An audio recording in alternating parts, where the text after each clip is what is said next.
So if you've been following me, you know I left my job after 10 years of teaching to pursue my dream of being a writer. But I also have to survive, so I have been filling out job applications. So I want to talk about the three types of employers that I found while filling out these job applications. So the first employer I found, I call this employer the traditional employer. They ask for your cover letter and your resume.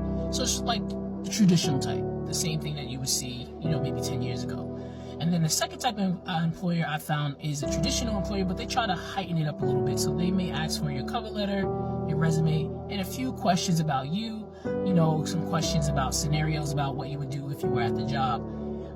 But they also, or some of them have been hiring a company that tries to get rid of or alleviate some biases. So basically this company will get your cover letter, your resume, and they'll ask you, let's say 3 questions. And then they'll send that information to the hiring board. So the hiring board doesn't get all of the information. So each person will get like a question. And then once they decide on who they want to move forward, then they will get the cover letter and the resume. And that is to try to alleviate, biases based on people's names and where they went to school. So I love that. Anything that makes the hiring process more equitable is great in my opinion. So the third employer I call the red flag employer. This employer asks for your resume, your cover letter, but then proceeds to ask you questions that they can find on your resume, like, where did you go to school and who's your last employer? I mean, you just asked me that, or you can find that yourself on the resume. So for me, this is a red flag because I don't like my time to be wasted. And so I feel like this is a big time waster.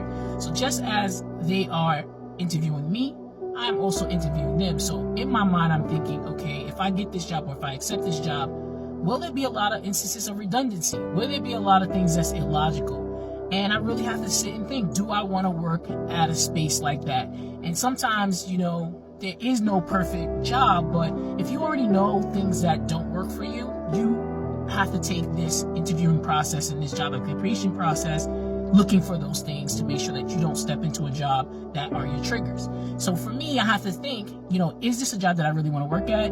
Is this a job that I can see myself being at, even with these problems? And if it is, then I'll fill it out. If it's not, then I won't. So at the end of the day, if you're out there filling out job applications, good luck.